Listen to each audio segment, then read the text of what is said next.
research group Moving Images, Preservation, Curation, Exhibition that I coordinate together with Giovanna Fossati.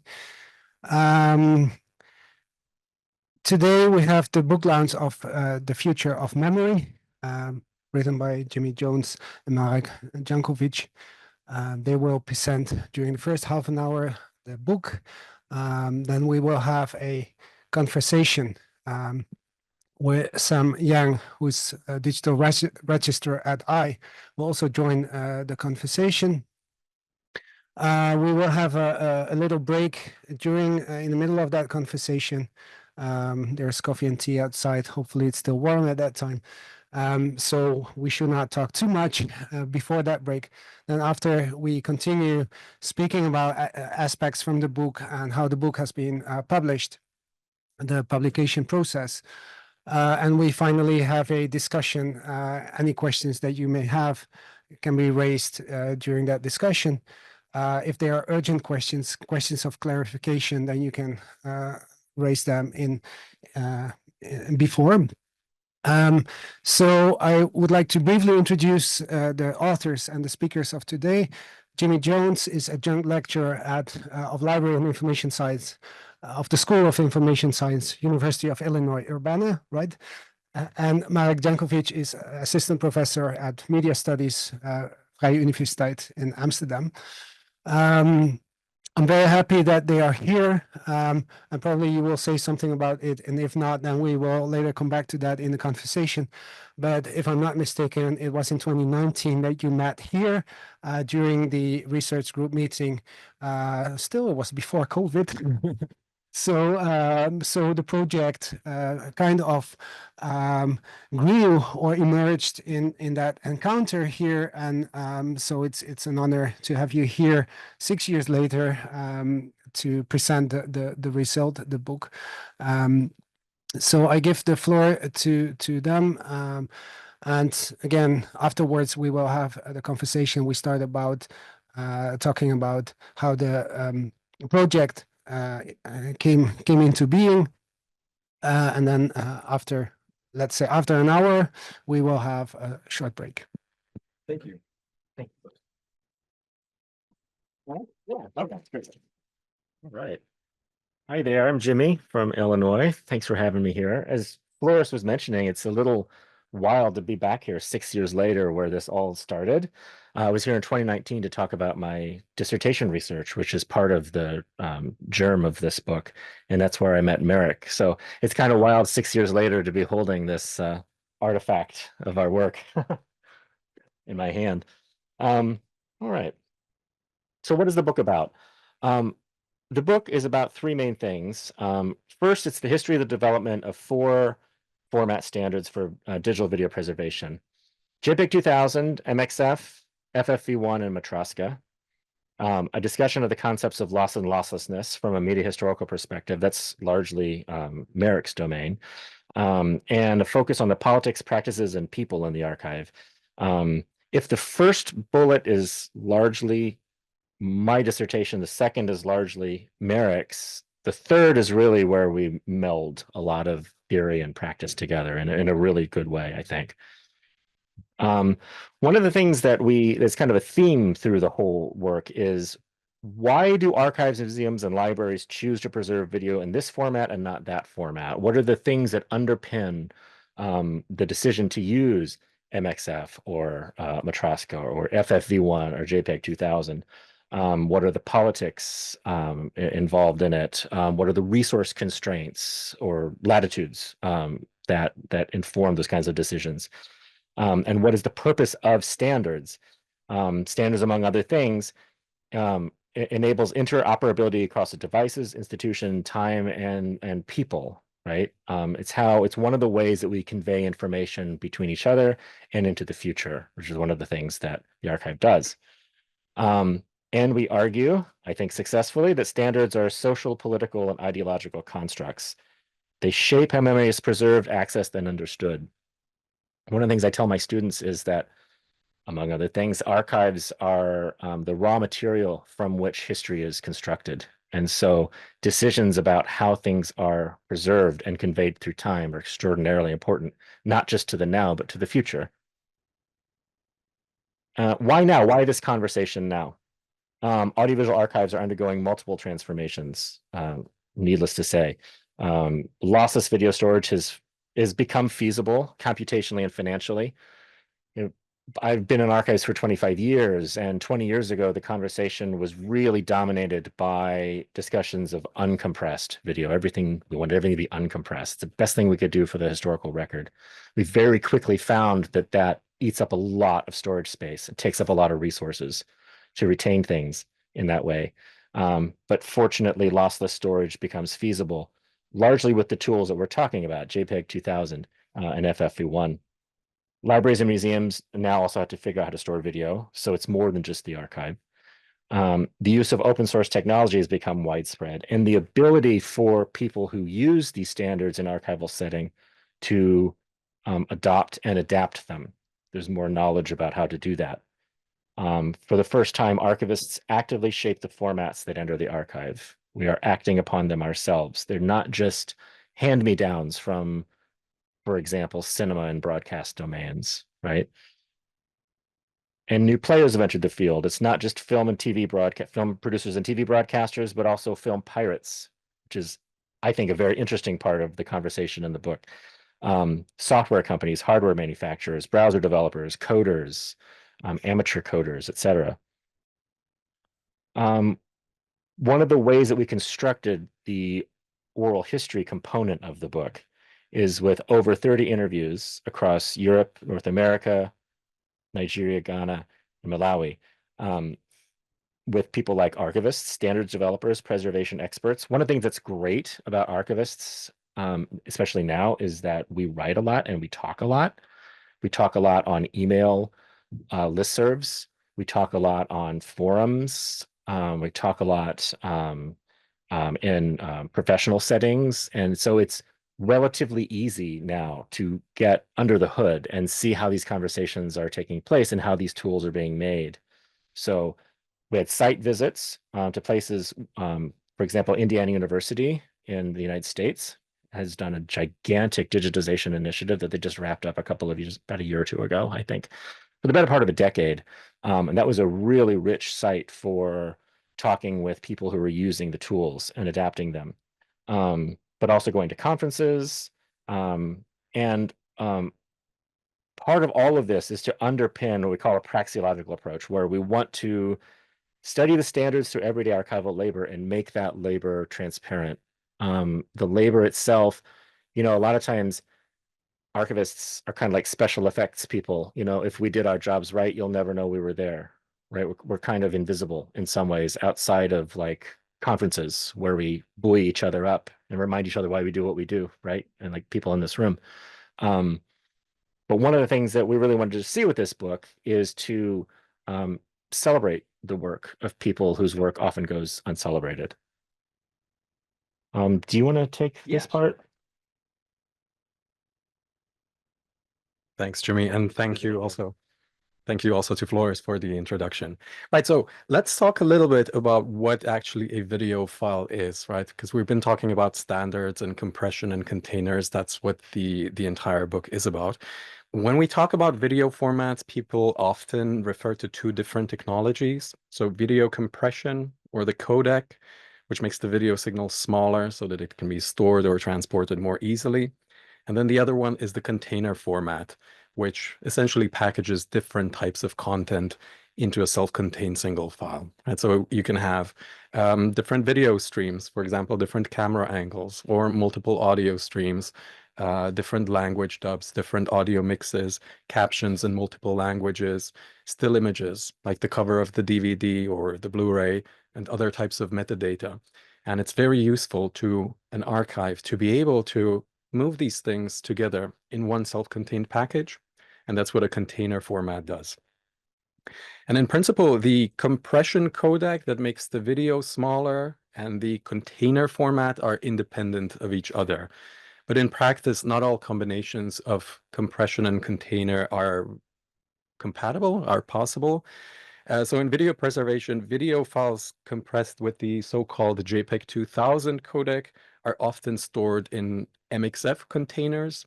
That's essentially the file ending that you see. If you open a file on Windows, it's well, here it's .mpeg, but you would see .mxf. And video compressed with the FFV1 algorithm, which is another one of our case studies, are usually stored in MKV format or Matryoshka format. So these technologies actually often appear in pairs, and that's how we also treat them in our book. Now, compression essentially is a technique that makes digital or analog signals smaller, right? That's all what it does. Of course, there's a lot of complicated math or electroengineering behind that. But essentially, this is what compression is about. And Jimi already mentioned uncompressed files. So these are files that don't have any compression applied to them at all. Text and photographs can very easily be stored in this way. And photographic archives have been using uncompressed digital images already since the 1990s.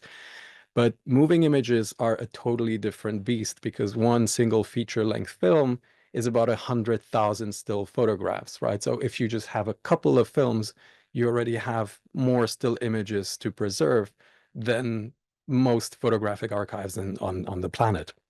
So uncompressed video is just simply impractical to store and will probably remain so for the foreseeable future for moving image archives, film archives, video archives. Most video files that we encounter in our daily life are very heavily lossily compressed. So when you take something with your smartphone, a video, or you see something on YouTube or you watch something on Netflix, those files, those video files are lossily compressed, right, in order to make them smaller. But it also results in a permanent loss of quality.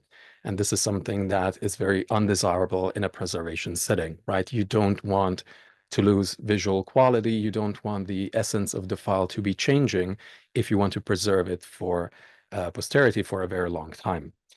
So lossless compression is sort of a middle tier. It's a compromise that has emerged in recent years. For video, it's relatively new. So it's been around since, well, 2010 or so, but you still need substantial storage volumes and processing power, even for losslessly compressed files. But we're at a point where the hardware has caught up, the algorithms can be processed. So it's sort of a new technology in the arsenal of a film or video archive. And for archives, it's revolutionary, right? Because it promises for the first time the storage of video files without any decay over time. So in principle, for the first time, film archives become able to store things without changing them in any way, right? So even if you reformat something into a newer format, you don't lose quality, which was one of the defining features of how both analog and digital preservation used to work up to that point. And so just for comparison, an uncompressed video file of a typical 90-minute feature film would be around 800 gigabytes, so almost a terabyte, and that's massive. Whereas if you watch a film in the cinema, it's going to be compressed with JPEG 2000. It's also going to be stored in an MXF container, the same formats that we discussed, but it's going to be lossily compressed. That gives you around 50 or so gigabyte. A typical Netflix file, 3.7, and the most recent storage or compression formats like high efficiency video coding around 2 gigs. So you can see these are massive differences, like it's a factor of 100 or more. And lossless compression is somewhere right in the middle. So it's sort of still a convenient enough file size with almost all of the benefits of uncompressed files. Just to give you a visual image of what compression looks like, and right now there's too much light in the room to see it properly, but these are 2 stills from Wim Wenders' Wings of Desire.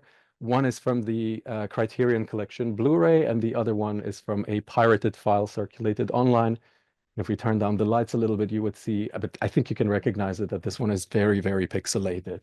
Oh, it's fine. I'm just going to skip to the next. It's okay. It's just to give you an image, but you can see that it's a huge difference in resolution. Like in this one, you can even see some of the grain of the original photochemical film, whereas this one is kind of just a blocky mess.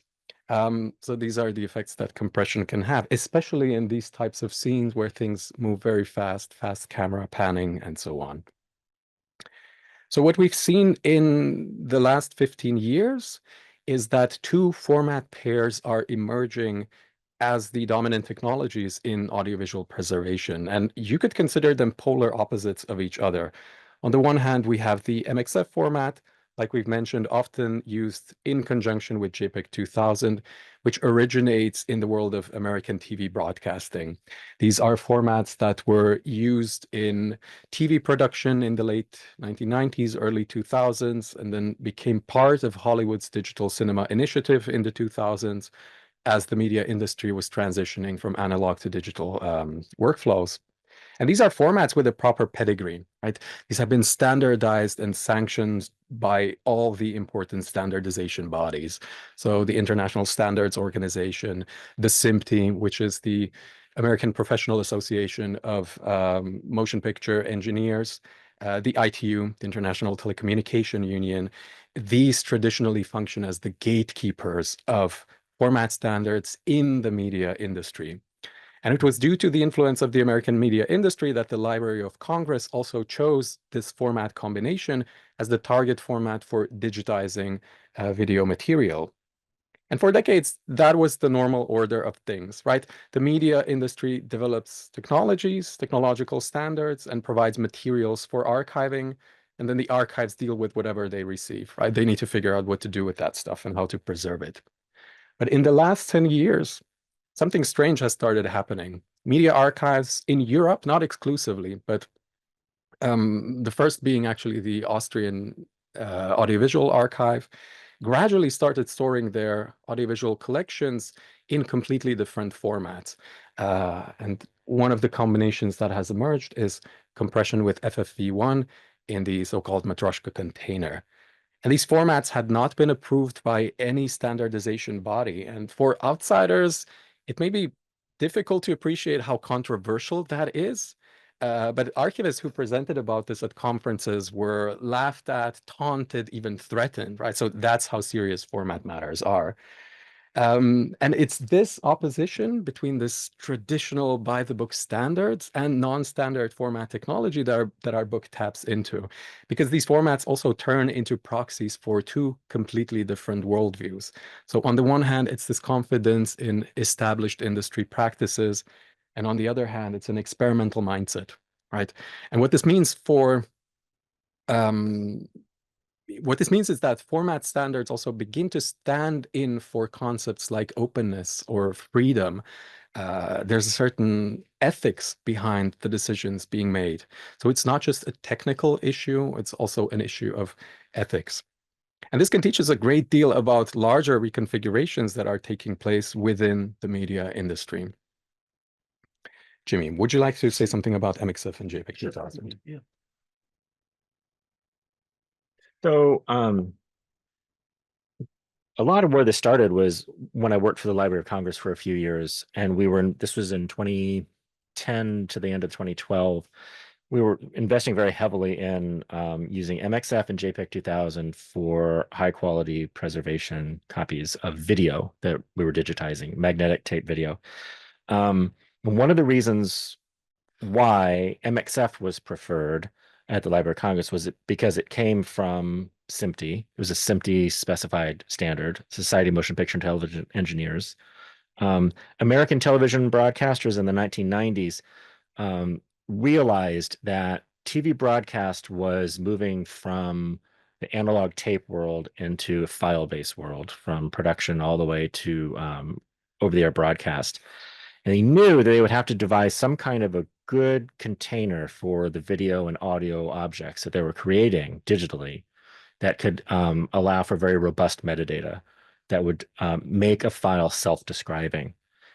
A file would not have to rely on a sidecar catalog file to describe it necessarily. It could describe itself. So if any files ever got moved around, they would theoretically not be able to get lost. You would know what this thing is that you were clicking on, right? And then that you were going to broadcast or copy or whatever. So the chief reason why the Library of Congress was very interested is because MXF had made its way into the world of digital cinema. And the Library of Congress, among other things, houses the Copyright Center for the United States. And as things are produced and registered for copyright, copies come into the Library of Congress's holdings. And so they knew that because of this investment from American broadcasters and also American film companies in MXF and also JPEG 2000, that would be a very suitable choice to use as preservation quality files. Also, JPEG 2000, created by a known standards body, the ISO, has a, I think, 2.35 to 1 compression ratio, meaning that the library can digitize things at scale using tools like the SAMA robots that are filled with a bank of tape players that it's kind of a set it and forget it system. You can shuttle tapes through it, create a lot of high throughput digital files from it. Meaning JPEG 2000 was also very attractive, not just because it comes from these domains of broadcast and cinema, but also because they could maximize storage space and still have a very high quality file. So it could crunch down a file for storage and then open it back up again and uncompress it, and you would have a very high quality file at the end. So it's a couple of pictures from our book. That was the SAMA, one of the SAMA robots. This is just a bank of tape machines and oscilloscopes and et cetera for viewing the video streams.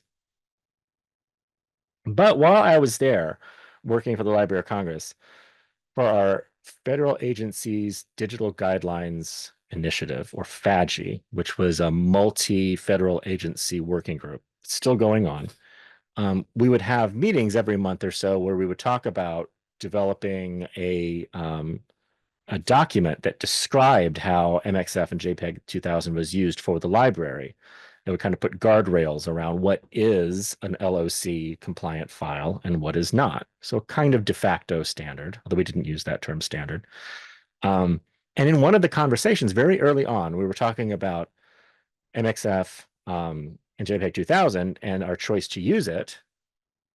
Someone else in the room raised his hand and said, why wouldn't we consider using something like Matroska or FFV1? They're totally open specifications. No one owns them. There's no patents involved in them. They would be easy for us to, if we chose to use these technologies, then in the future, it would probably be easier for us to kind of reverse engineer them if we ever had to, create metadata encoding and extraction tools, et cetera, without having to have access to SMPTE or ISO documents, which cost. There's considerable cost. And that was immediately squashed. That conversation kind of went nowhere. But that, all the way back in 2010, was when I started thinking, well, that's interesting. I think of Matroska as a piracy format. When I was downloading Game of Thrones and Star Wars movies and things like that, they tended to have the MKV, the .mkv extension.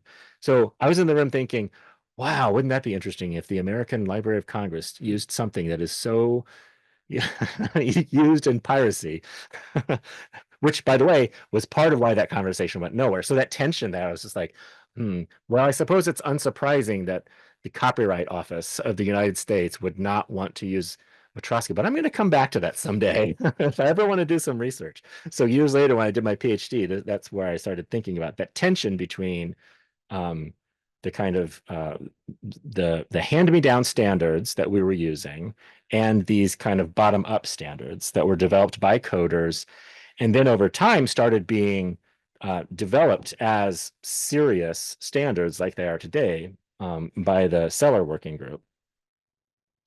So yeah, Matroska, again, used a lot in piracy, still is.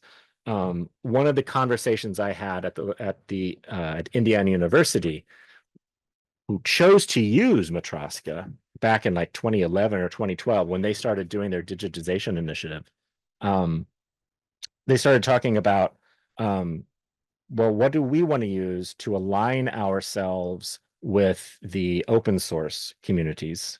And so they started looking at FFV1 and Matroska, and that was one of the first big institutions in the United States that started using it. And when I interviewed some of the people there in 2017, I said, is there any kind of a problem with this? Because the people who are funding your digitization initiative are, among others, Sony Pictures, the Sony Corporation. And they said, actually, interestingly, it's never come up, surprisingly enough. But for a long time, software and hardware companies like Apple and Adobe would not see Matroska or FFV1, would not be able to produce or read those kinds of files, largely because of Matroska's part in the world of piracy. So around 2015 is when we started to see this kind of big switch in the United States and also here in Europe to interest in FFV1 and JPEG 2000 from, FFV1 and Matroska from MXF and JPEG 2000, which caused a pretty big and I think very interesting and very timely for the research seismic shift. Do you want to take over for a minute? Yeah, so basically part of our book is documenting this process, the sort of tide shift in how archives and preservation experts went from very overt hostility towards unstandardized formats to gradual acceptance. And these are just a couple of bullet points, but there's many examples, and you can really create a sort of timeline of institutions slowly, very slowly getting on board with the idea that unstandardized and unsanctioned, or even in some cases, this sort of illicit technology could be a viable option for audiovisual archives. So the first one, as far as we know, was the Austrian Mediathek, the National Sound and Video Archive, which began experimenting with FFV1 and actually the AVI container. This was, Matroska was still way too controversial, but they started experimenting with them in 2011. And then a couple of years later, the BBC starts choosing FFV1. Indiana University has this massive digitization initiative, and they also decide on FFV1 and Matroska. 2014, the Irish Film Archive, the Norway National Library, smaller archival institutions like City University New York Television, which is a broadcast station affiliated with university, the national broadcaster of Slovenia, the Albanian Film Archive, start choosing FFV1 and MKV for their preservation. And then 2014 was also the year when Performa, which was this large European standardization project for preservation formats, not just for video, but also for audio and text files, was launched.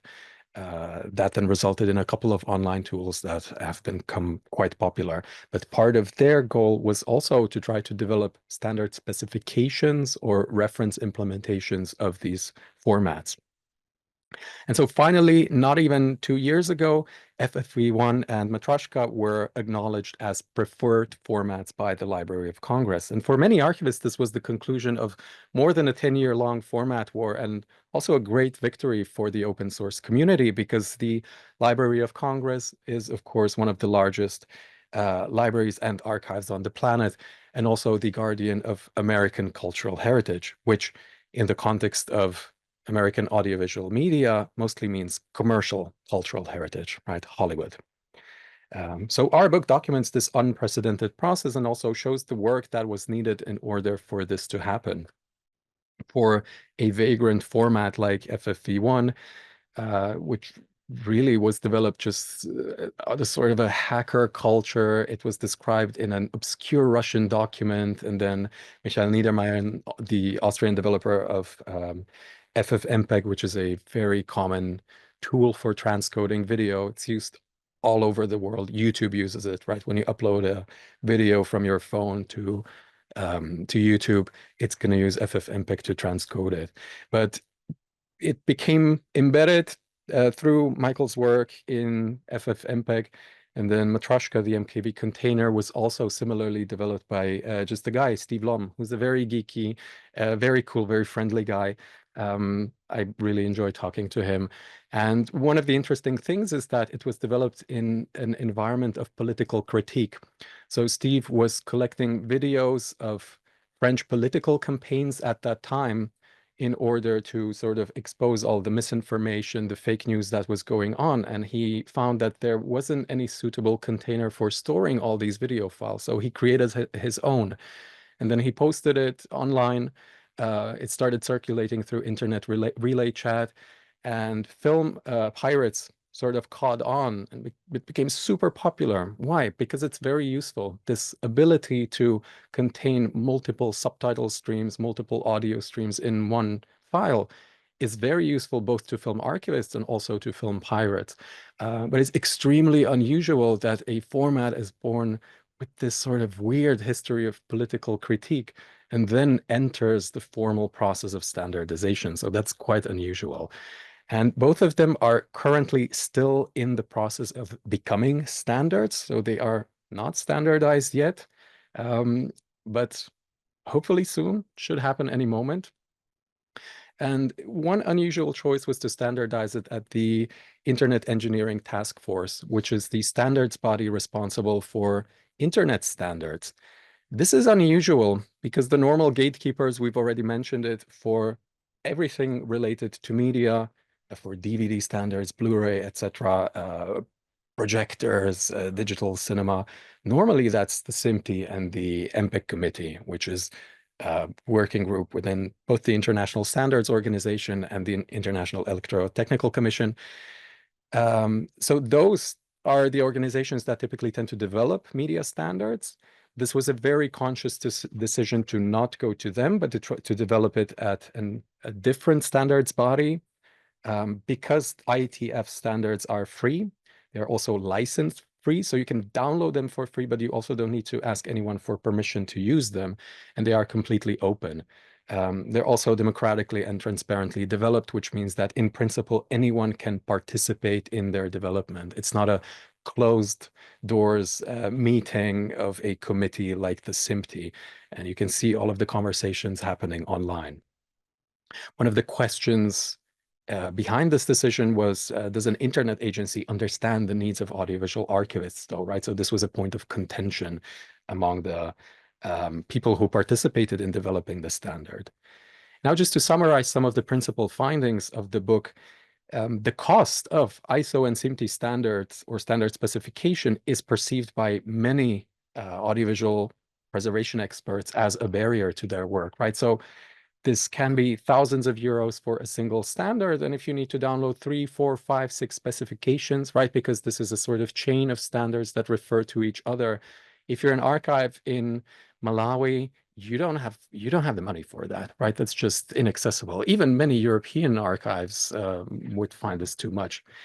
But also, financial and technological considerations are not the only factor. In fact, sometimes they're even secondary, because ethics also plays a major role in the choice of an archival format. So this is Ashley Bluer, one of the people involved in standardizing FFP1 and Matroshka, who told us SMPTE or ISO or anything like that, we're going to charge people money. And it's going to become like a closed standard. And that was completely unacceptable for us morally, right? So there's a strong ethos behind choosing these standards. And also, archives are social institutions, so social belonging is really decisive. And the use of a format by one institution, especially if it has clout, if it has social capital, that really can give a standard credibility. So this was Erwin from Beeld en Geluid from the Netherlands Institute for Sound and Vision, who similarly described it as, the opinions are harder to overcome than the technical aspects, because making decisions on formats, it's ultimately a question of what are you investing in the future. It's a hard conversation because emotions come into play. Tribalism is the wrong word to use, but it's also a bit of what adherence, what kind of group do you want to be a part of, right? Archives are group animals. And another important realization that we had while studying the work of archiving professionals was that the introduction of lossless technology does not lead to a lossless preservation workflow, at least not immediately. Even in lossless digital environments, implementing lossless formats is a very messy business, rife with a lot of errors. So the complexity of lossless digital preservation in itself becomes a source of new losses. So what really tends to happen is that out of this messiness, new practices emerge, right? Because archivists need to reconfigure their relationships. They need to find new ways of adjusting their practice to the new technologies, to the new techniques. New techniques emerge like checksumming, which was not part of the archival vocabulary 20 years ago. This is a long quote. I'm not going to read all of it, but this was Dave Rice, also an audiovisual archivist and also involved in standardizing FFV1 and Matryoshka, who was telling us about all of the troubles that they had with their LTO machines. So LTO, linear tape open, is a typical long-term archival preservation storage for all kinds of data. Banks use it, financial institutions, archives also use it. It's a very common format, and they found that when they were migrating, so LTO generally gets migrated to a new version or a new generation every couple of years. And what they found at their archive at CUNY was that they were getting these strange errors when saving files and then trying to check them and play them back. And they just couldn't figure out what was going wrong. And they realized that it wasn't the writing process, writing to tape, but it was actually the readout that was giving errors. And in the end, they ended sending up all of the machines, the LTO tape readers that they had, back for different types of errors. And LTO is also a lossless format, right? This should be a lossless workflow, but that's very far from the case. Path dependence is also really difficult to overcome. So this is when an institution embarks upon a path, they invest in a machine that produces certain formats like a SAMA, and then it just becomes very difficult to change from that, right? It's the sunken cost fallacy. We've invested so much money in it, we just can't move to something else. And again, we have a couple of quotes. I think in the interest of time, I'm going to skip them, but they tell you also that path dependence is really difficult. It's not just, you can't just simply change to a new format. There's a lot of infrastructure, a lot of habit, that a culture also that needs to change. So what the future will bring, there's currently a very interesting format war going on between commercial distribution formats. So these are not preservation formats, but these are formats for distributing video, think YouTube, Netflix.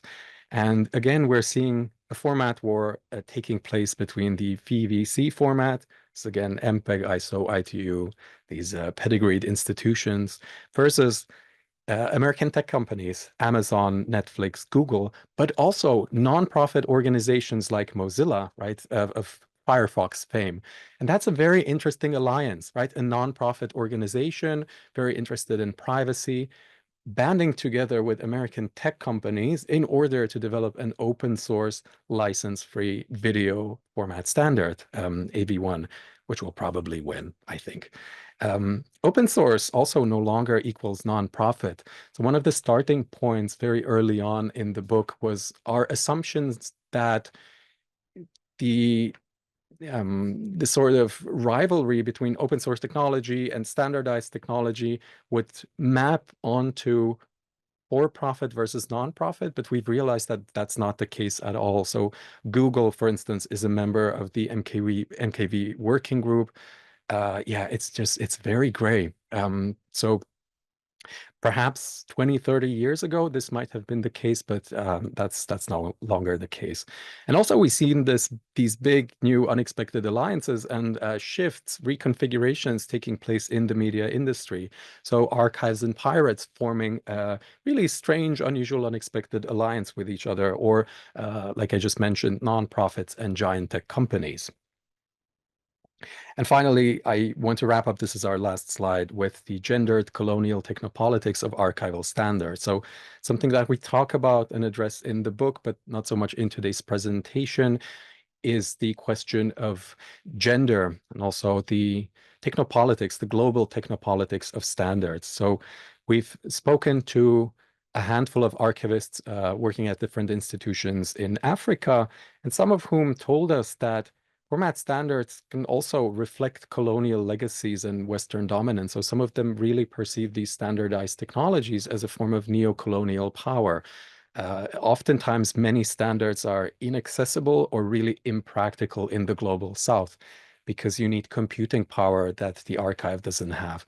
or the archive is dealing with, you know, someone stole their air conditioning unit. So they're not at a stage where they can be thinking about, oh, do we choose FFV1 for compression or something else? But then also gender plays a very important role in this entire conversation. We had not very many, but a few archivists did mention that participating in the standardization process, that they felt very, very unwelcome because they were women. So women do face a lot of barriers in participating in the standardization process, even at institutions like the IETF, which have this aura of being very open and welcoming, but actually they end up being spaces that have a very abrasive culture. The IETF is quite famous for that, right? So people do get into fights, and that can feel very unwelcoming both to women, but also if you're from a culture where that's not the standard.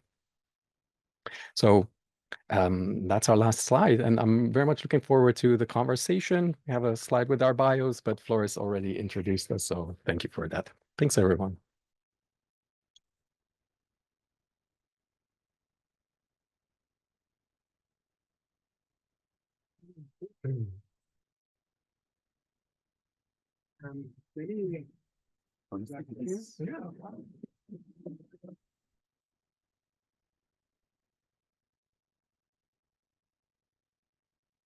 Thanks.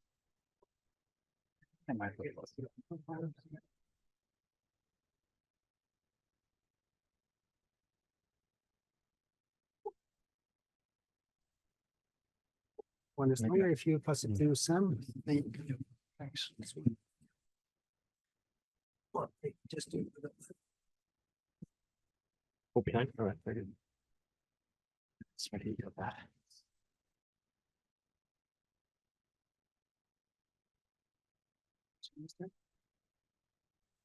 Okay, thank you very much for this overview of the book. I think we can have a shorter version of the conversation before the break and then continue afterwards. And probably it would be good to immediately start on how the project developed, but also how it grew out of, well, Jimi already explained a little bit of what you did before at the Library of Congress, but how this developed out of previous projects and interests, and then how your collaboration started. Later on, we will also ask you questions about the publication process, but this is more about how the project evolved. Yes. Do you want to start? Sure. So I think, like I was saying before, the germ of the idea started when I was working at Library of Congress. But when I was working on this as a dissertation research project, starting in 2016, I think, 2016, 2017, I started looking for everything that was written about losslessness and FFV1 and Matryoshka, and there was very little. But one of the names that I kept seeing was Marek's. Because you've written a great piece about losslessness. And so I integrated that into some of my research. And when I came here in 2019, I don't remember if we talked before. I think, did you email? Did we email? I can't remember. But when I gave the talk, you came up to me afterwards and said, oh, you know, I'm drawing something from your work and my work. I said, well, I'm drawing something from your work and mine. And so, like I was saying earlier, 6 years ago in this room is where this all started. And then we took a very long walk after my talk. And at one point, one of us turned to the other and said, maybe we ought to see if we can synthesize our work into something bigger, something greater than the sum of its parts. And so we started working that online, and COVID happened. And I was home a lot more than I anticipated. And so we were able to direct more of our resources towards synthesizing a greater argument from these two overlapping, but definitely very different perspectives. I was coming more from archival practice, and I think you were coming more from kind of media history and theory and scholarship. Do you want to say more about from your perspective? Yeah, I can confirm this version of events. That's how I remember it too.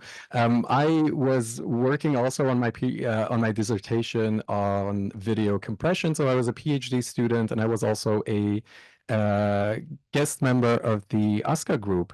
Back then it was Giovanna and Ave, now it's Giovanna and Flores.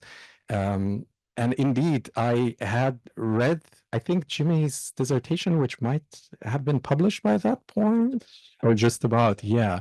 And I thought it was fascinating because it dealt with formats that were really relevant and interesting, and very few people had written about them before. So that's exactly how we started working together. And indeed, it was in this very room. So it's very nice to be back here. Yeah.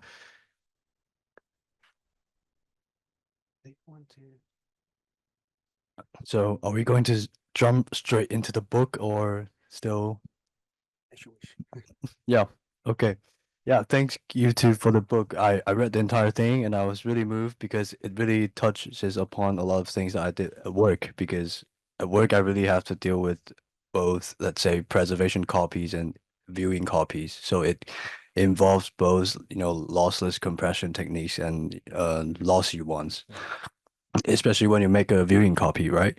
So one of the things that I have on the top of my head doing this Q&A is to try to also make tangible what kind of work that digital archivists are actually doing. Because how do I explain my job to other people, right? When I tell people that, I work for a film archive, people would just sort of have an overall impression that I watch film every day. But as my colleague would see on a daily basis, I actually just stay in a dark room and I look at the files. I don't even have to open them most of the time. Right?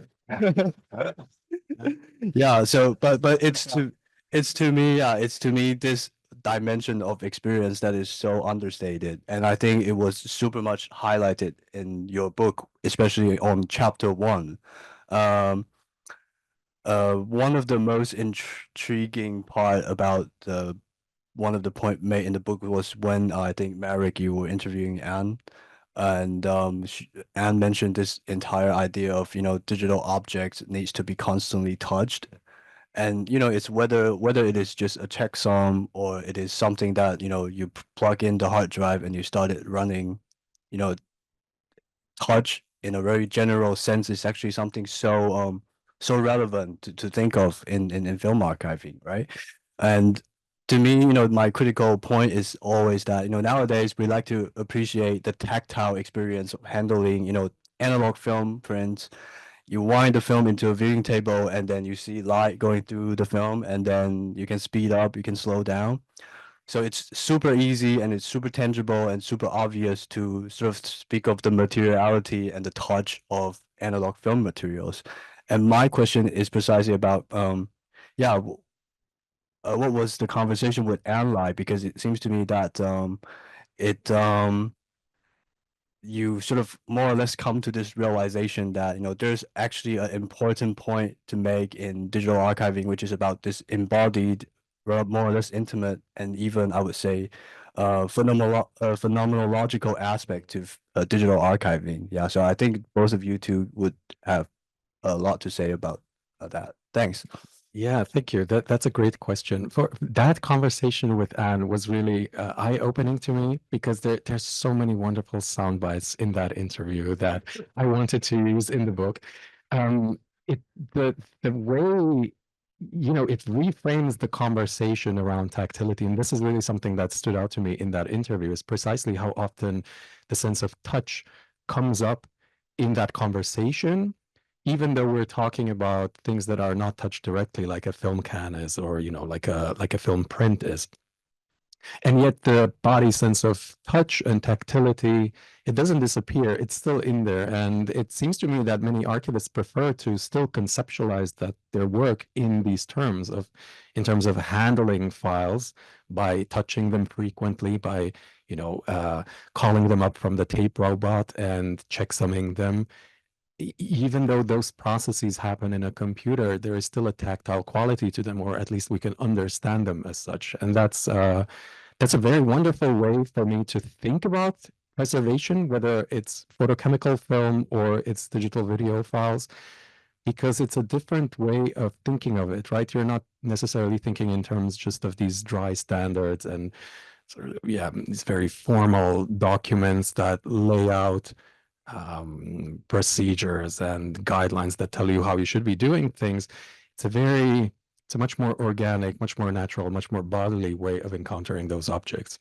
So that specific conversation for me was very eye-opening because it's a different way of thinking of preservation that's quite inspiring.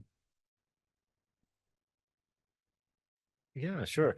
I think a lot of the work I've done as a digital archivist has been not so much item level, but been very global, for collections. You're making decisions about what standards you're going to encode to, how you're going to store these things, what's your repository look like, what's the metadata extraction workflow going to be, et cetera. But I like to tell my students that, a digital file contains encodings. And what are those encodings? They're a series of commands, right, that tell electrical impulses that go to the speakers, that move the magnets, that push the speakers, that push the sound waves to your ears. There are a series of commands for firing the pixels and what kind of color information, right? What's the red level? What's the brightness, et cetera. So there is a tactility. There's definitely like a sense of the perceptual encoded into these things too, on the item level. And the digital archivist works on both levels, both this very almost kind of notional realm of the repository and what it's going to look like, and so we draw these kinds of maps and stuff that we present at conferences and we put on our books and stuff, because there isn't like a thing that you're holding, but there is definitely a thing that you're perceiving, right, on an individual level with a video file, etc. Yep. Talking about standards, I think if all the files that I receive every day is standardized perfectly, my job would be automated, I think, right? And I think it fits really well when, like, we like to say that you only notice technology when it goes wrong. Um uh yeah, I think next thing is yeah, Anne, would you like to do something or say something about the experience? I think what we were saying, which is really, I try to remind people about this all the time, that film itself or art objects that are like film would be happier if no one touched them at all. I mean, we have greasy hands and greasy fingers, and we breathe on the film, and actually the films in our collection are very happy upstairs in their quiet, cool vaults. And that when we talk about digital material, we try to really remind people that it needs to be looked at and checked constantly. It's this huge burden and it's this huge effort. It's a totally opposite rigor of care, I guess. And that's really interesting. Even in you're talking a lot about the formats and how these items are existing, but of course they're also on carriers, and the carriers get old quite quickly and have to be migrated and changed. And there's just a ton more work actually in the digital stuff, I would say. Yeah, there's no benign neglect with time-based media. I worked in rare books. We used to call book enclosures book coffins. So where a book goes to senesce, right? But you can't do that with time-based media in the analog or the digital realms. Yep. I don't know about the people who are following on Zoom, if they could also understand what you were saying. Is there a way to check?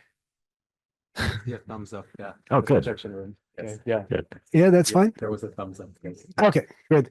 Yeah, maybe we can have a short break actually of 10 minutes. I hope the coffee is still warm outside and the tea, and then we can continue and address several issues that we still have on our list, both more like praxis oriented, but also conceptually.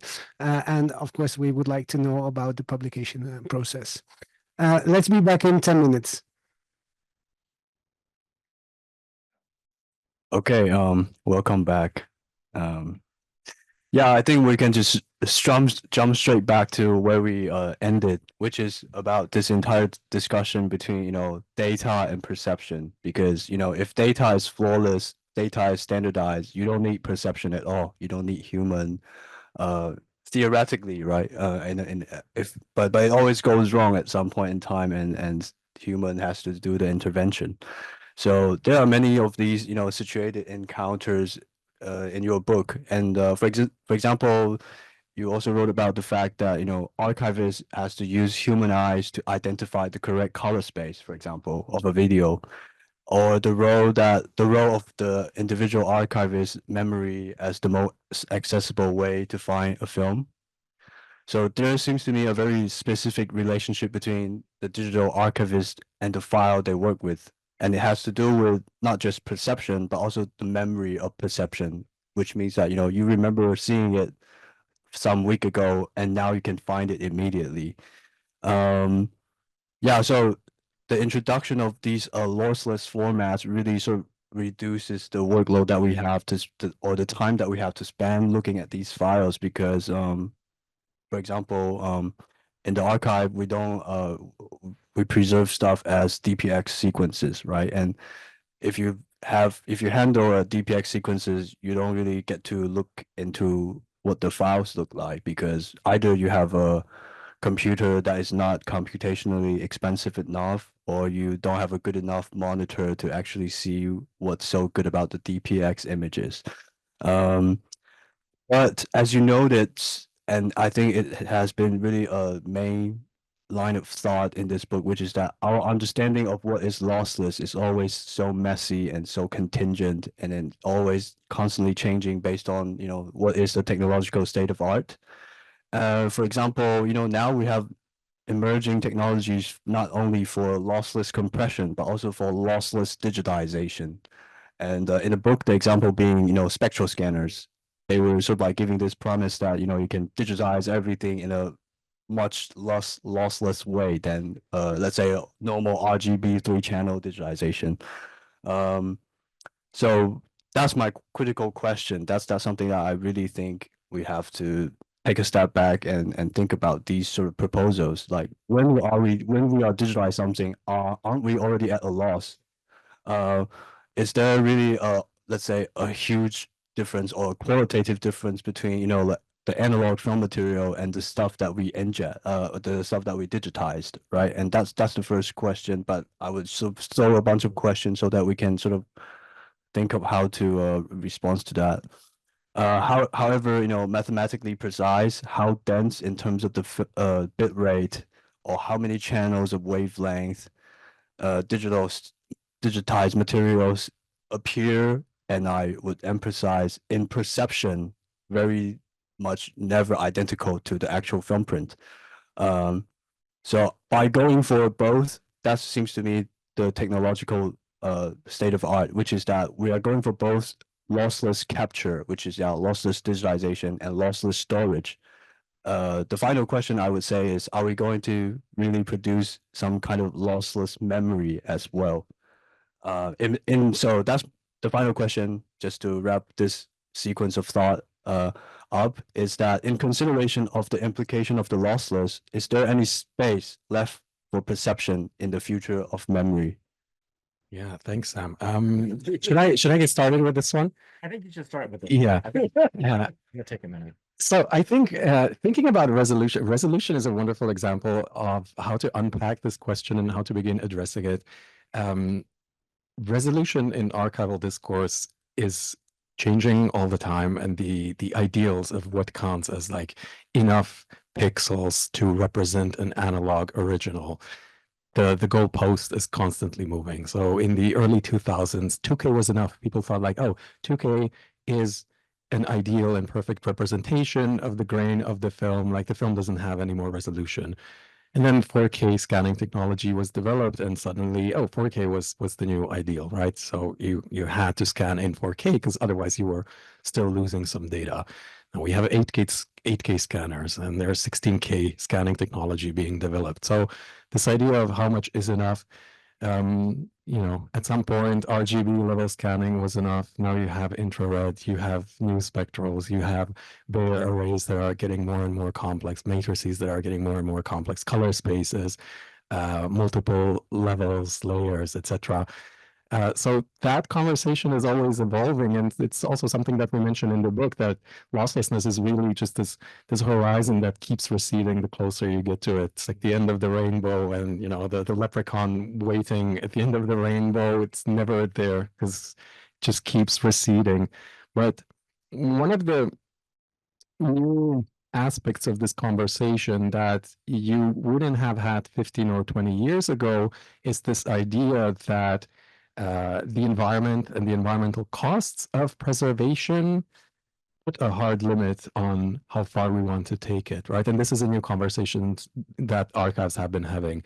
I've spoken to Giovanna about this a couple of times, right? The idea that maybe not everything needs to be preserved in 16K. Not every film might have to be lossless.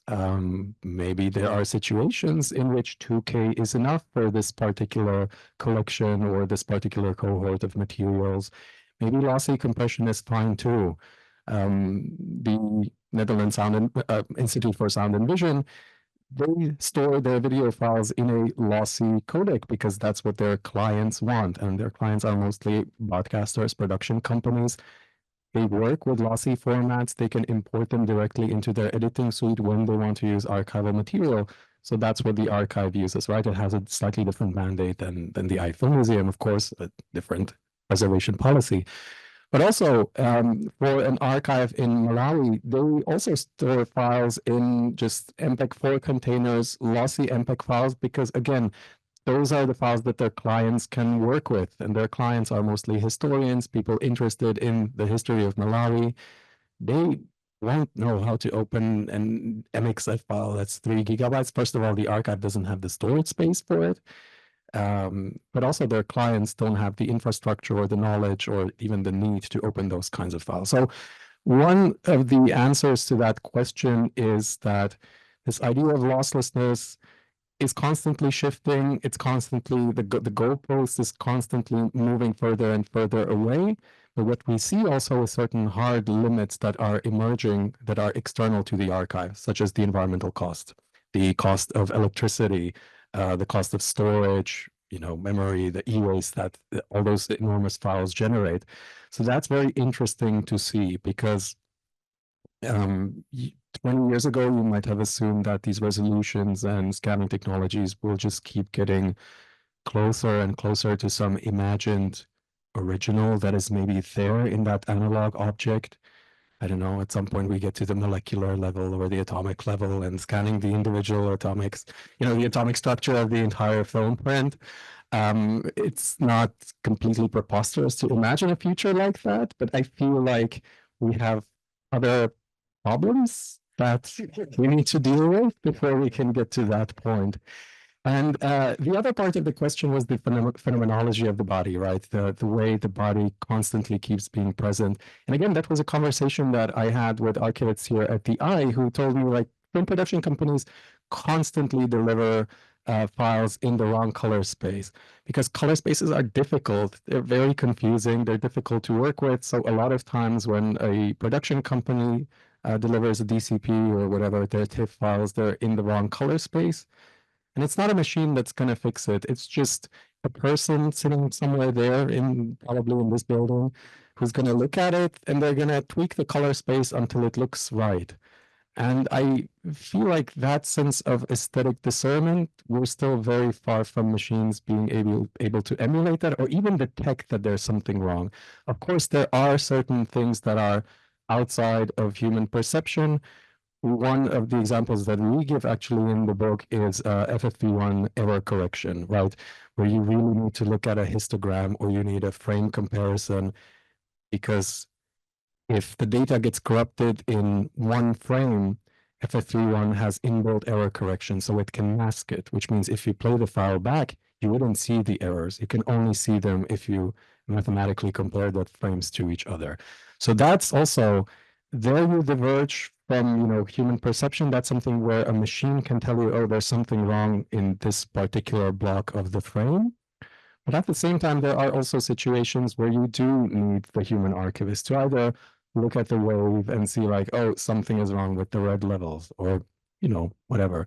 So I feel like these are parallel developments, and neither of them will disappear completely. You need both of them for film preservation, I think. There might be certain workflows that are automated enough where the human intervention is relatively minimal, but even there, when something goes wrong or the robot makes a funny sound, it's the experience of the person that can detect that, right? Is that a tentative answer? Yes, yes. I'd like to hear from Jimmy as well. Yeah, I think early on in the research, I had this notion of like trying to discern and perhaps define what quality meant to different stakeholders in the preservation realm. And what I discovered was almost everyone would ask them, what does quality mean to you? What's a quality file? What's a high quality file? We use this term all the time, like preservation quality, high quality. And everyone, everyone I interviewed was like, well, it's a bigger file. There's more data in it. So therefore, and it's like, okay, well, it puts me in mind of a conversation we had at FAGI with NASA, National Aerospace Administration. And they were wanting our input about digitizing this vast quantity of moon landing videos and stuff, such that they could find them. They lost a few, but anyway, they said, well, we want is uncompressed 10-bit video, and we said, okay, that's enormous. The quantity you're talking about, you're going to get into petabytes very quickly of storage, right? And the difference to the eye between 8 and 10, when you're talking about NTSC video that doesn't look very good to begin with, you're writing a lot of empty data. Is that really something you want to do? So we quickly dissuaded them from that. But the notion when they came to us was more bits per sample means it's going to be a higher quality. It's like, no, it's empty data that you're writing. We also took a look at one point, I think maybe it was George Blood Audio Video. We were looking at some 8mm film that had been scanned at 4K. The refinement is such that it is so, I'm telling you what you already know, I think. It's become so intensely, some would say neurotically, like per frame clear, that you're looking at pixels. You're not looking at the image anymore. You're just seeing the boiling grains of the pixels. It's very objectionable to the eye. You know, it's like when Peter Jackson shot his Hobbit movies at some absurd frame rate. You start to lose that softness of cinema, right? And it also puts me in mind of work I've done with my partner, Karen Hodgen-Jones, who's here. She's the director of our sustainable design program at Illinois. We've looked at some of these concepts of waste, how to minimize waste. And we started talking with my students about input versus output referred digitization. So output referred would be, we digitize all time-based media at 444 8-bit uncompressed, regardless, agnostically. Input referred would be, well, let's think about the input. So you've got 35mm film, you've got 70mm film, you've got Betamax tape, you've got a U-matic tape. These are very different inputs with very different qualities to them. Need we unnecessarily overburden an archive storage space and devices which will ultimately wear out, become part of the electronic waste stream, cause damage to people and environments, to gain what? To gain a lot of empty data that doesn't improve anything about the input. Yeah, I think at this point we're already at the level of ethics. Yeah, absolutely. So another question from my personal experience is that I really want to ask is, what do you think is the ethics of DPX? Because in the book you also mentioned that at I we preserve things in DPX because we can control the luminance level, and it sort of fits how we think of film emulsion layers and how to control the density of the emulsion layer. So yeah, simple as that. What is the ethics of DPX in this case? Marek starts off. I'm not putting my foot in that one. I don't know about the ethics, but what's fascinating to me about DPX is that it's a digital format that really is heavily inscribed with the legacy of analog cinema, right? So oftentimes people tend to naively, people including myself, would tend to naively assume that there is some sort of fundamental, essential difference between analog formats and digital ones, right? And particularly in media history, media theory, which is my field, this tended to be a big debate about 20 years ago, where people were discussing, oh, what does the digital mean? But for me, and this is something that we also discuss in the book, it's really a lot more hybrid, right? And archive is not necessarily thinking in those terms, because questions of, is it a lossy digital format or is it a lossless digital format, that tends to be a much more important boundary. And DPX is also somewhere in the middle, because it's a digital format, but it's a format that can express the very photochemical analog notion of emulsion density. So it's a digital format, but it still has this really strong legacy, or it's been developed in a framework of photochemical cinema. And you can contrast it with FFV1, which we've been discussing a lot. FFV1 doesn't have any notion of emulsion density, and this is something that Dave Rice was also telling us about. So how do you express that, right? If you only have red, green, and blue values, right? And there you again see, oh, that's a totally different way of conceptualizing it, because RGB values, those come from television, right? TV is what used to deal with RGB values. So even with these two digital formats like DPX and FFV1, although in principle they are both digital, so they should be doing the same thing, they are still heavily governed and structured and oriented by the analog media that they were developed in relationship to. So that's very fascinating to me. It's not really a question of ethics, but it's more of a question of legacy and this hybridity between the digital and analog that I find quite fascinating. DPX, I don't have a lot of experience with it. I will say it's interesting to be in a place like the Eye, which seems to be very well appointed in terms of your digitization capacity. And the work you do is extraordinary, of course, world class.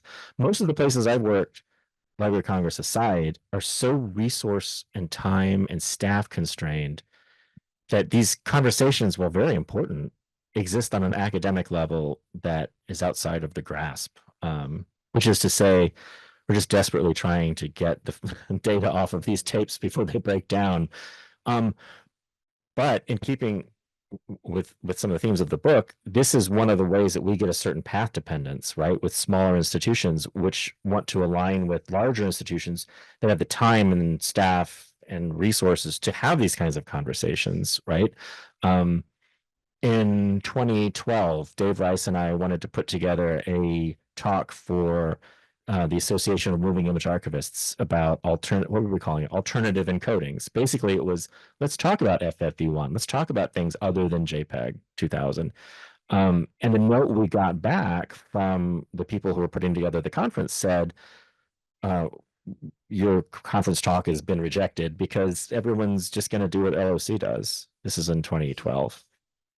Demonstrably untrue now, but that's an example of like people. Most of us don't have the time or the bandwidth, much as we would like to have these conversations or contribute to these conversations. Most people are just going to go with whatever the biggest fish in the pond does, because of that. Yeah, I think, and that's precisely where the question of ethics maybe does come into play again, because once you create an expectation that all photochemical cinema should be scanned into DPX files and that's how they should be preserved, and you create that as the global goal, you might make it very difficult for smaller institutions in South America or, in Southeast Asia that might not have a scanner that produces DPX files to live up to that. Plus, it might not necessarily be the best preservation format for that particular preservation environment or for that particular archive. So I think the question of ethics does come into play with DPX when it becomes a universal standard, or there's an expectation that all archives everywhere should be using it or any other particular format. That's where I feel things get a little bit more complicated ethically. Yeah, thanks. I think there's really a lot more to unpack in terms of DPX, because I think working at the archive here, I sort of had this feeling that it exists for a certain reason because it's so connected to the entire workflow that we have here. But yeah, I think that's a conversation for the future, I think, because we're talking about FFV1 and Matryoshka. Floris, would you like to? Yeah, I have a conceptual question. that is related to the very idea of lossless or losslessness and how it came into discourse. So you address in the book that it was early 20th century that the concept came to the fore, mainly through signals, so continuous signals. And I was wondering there, if you have, let's say, light waves that transverse the universe that are not lossless, that are that are lossless. These are continuous signals, but we are also talking about symbolic signals or symbolic codes, basically. And I was wondering if you could make a distinction there and what kind of effect that would have for your conceptualization. Because I was thinking in terms of like literature, books, they are lossless in terms of what they contain, not as carriers. So, but that's because of the symbolic coding. And I was wondering if what we're discussing now actually goes back to that tradition. Yeah, that's very interesting. So one of the things that we mentioned about this entire genealogy of losslessness and where the concept came from and how it ended up in audiovisual preservation is that it comes from electrotechnical engineering, right? And then later signal processing, 1930s, 1940s, wartime applications, cryptography, and so on. But even there, the idea of losslessness is a mathematical fiction. It's sort of that you pretend, it's a quality that you pretend signals have in order for you not to have to deal with things that are annoying to compute, like attenuation, etc. Right? So sometimes there's just so little loss if you have, an electrical pole that's carrying electricity at very high frequency. It's going to lose some of its energy over time, but that loss is so negligible that accounting for it would just make it really cumbersome to calculate. So physicists and engineers pretend that it's not there, and they consider it lossless, and they compute it as such because that works. It's good enough in terms of calculation. And so one of the arguments that we make in the book that it's that idealized form of losslessness that has then, through signal processing and cryptography, made it into archival discourse. But even there, it's already an idea, right? It's something that's symbolic from the beginning because you don't have signals like that. Every signal attenuates. Also, light, as you know, that traverses the universe, it loses a little bit of its amplitude over time. It just gets weaker. The signal does lose its energy over time. So in all of the cases, even in these historical cases where the term first appears in those contexts, even there, it's already a symbolic idea. It refers not to something that is really present in the material world, but to an idealized form. So I think that comparison with literature is very original. I haven't thought of losslessness in that context. Yeah. I was just thinking about your own book, Mhm. the book being a carrier. Right. Well, you have it here as a printed book. I was watching it as a PDF, as another format. Yeah. So I was wondering about any kind of piracy there. But no, which is of course also the irony with Marshall McLuhan's book, Understanding Media, that he relied on a traditional form in order to address a new medium. And I think this is how also I started to think about, but what is actually the basis of this losslessness? If there is, although I would agree with you, let's say continuous signals may also diminish in strength.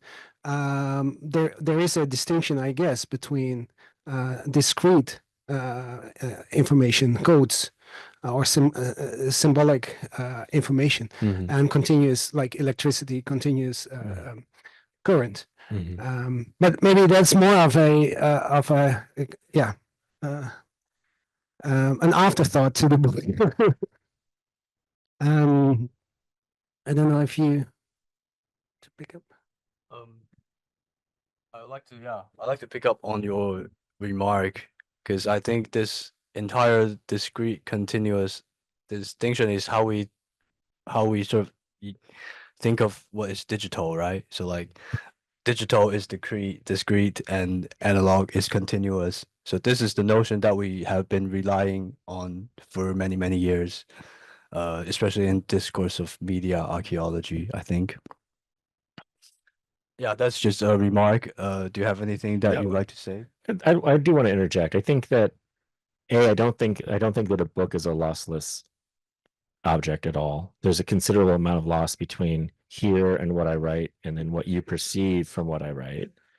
And I think, a film, so you have a film, 35 millimeter film, and then you've got a highest possible quality digital iteration of it. These are two very fundamentally different things.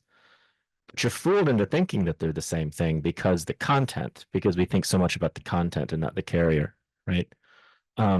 Losslessness it's like this asymptotic project that's never going to reach some kind of manifestation in the digital realm of the analog object, because it's such a fundamentally different kind of thing.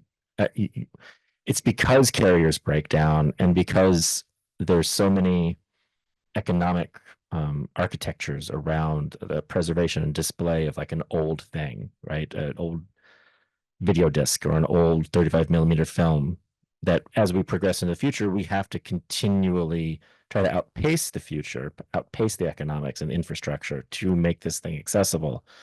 So we're forced to make these digital iterations of the analog original. And so we chase notions of losslessness. We chase notions of like the perfect iteration of this thing. The way a film director continually tweaks one of his creations and comes out with a new director's cut or something to try to get at what this thing really is. And I find it fascinating because it's impossible to do. It's an errand that will never reach its apotheosis, right? By the industry in this, right? I mean, Absolutely. Yep. Because I mean, I just wonder. Sorry if I Please. use just like my foot. Like I would assume by now that we would know that the film industry would know how much resolution is needed from 35 millimeter film to reproduce digitally. I guess this is known, or at least should be. And then everything else is just what the industry wants you to buy. That would be my first comment, but I'm not sure. Maybe I'm naive in there. And then because anything else what you said is like we'll go into the micro level of 35 millimeter pixels, whatever, not pixels, so grain. But that's not how film was made to be perceived in that way. Right. So I guess 4K, I always understood 4K for 35 millimeter, 2K for 60 millimeter, Super 8, whatever, but definitely not 4K. And that is really totally nonsense, because you're going to see something that was not meant to be seen as a Super 8 film. So then I wonder, like, why haven't archives not joined forces with the manufacturers of film to say, this is all you need.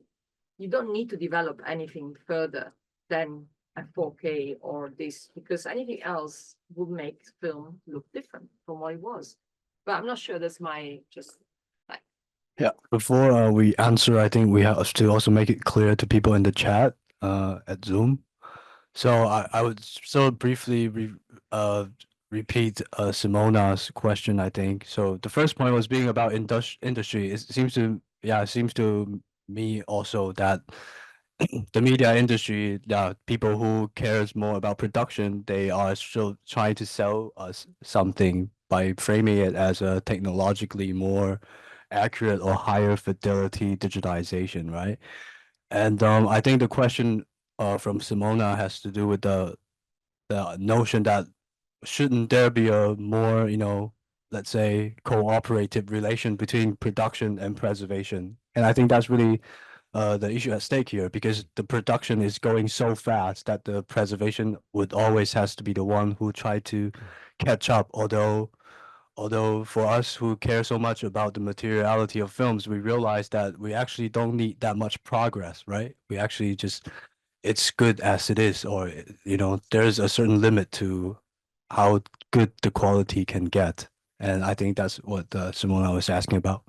Yes, this is a wonderful question because it allows us to compare different preservation cultures and different countries, and the way preservation is organized differently in different parts of the world. So there are countries like the Netherlands, which are just geographically small enough and also linguistically coherent enough that the archive can develop that type of collaborative relationship with the industry. And I remember, and this was, I'm pretty sure, also something that emerged in the conversation with Anne, where we spoke about the fact that the eye does talk to both producers and post-production companies, and you can adjust what the post-production company then delivers, what the producer needs to deposit as the reference copy to the archive.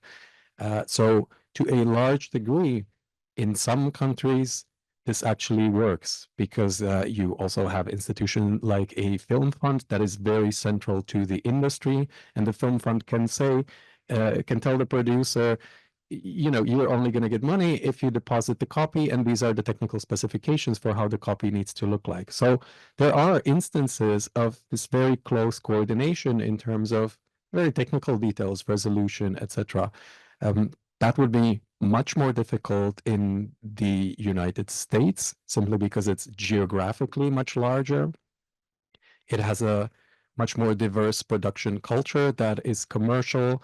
It consists of multiple states that each have tax incentives that are structured differently.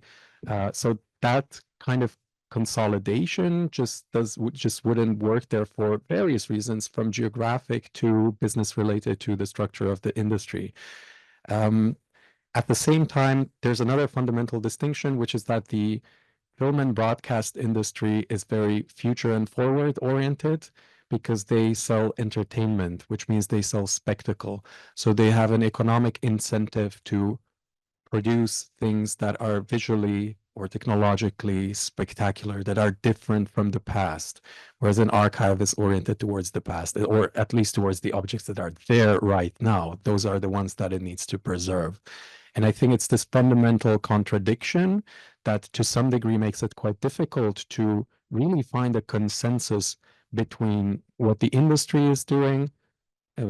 Plus, on top of that, the industry is really many different industry actors, because we have TV broadcasters, we have the formal film industry, but we also have independent filmmakers, artists who produce moving image works.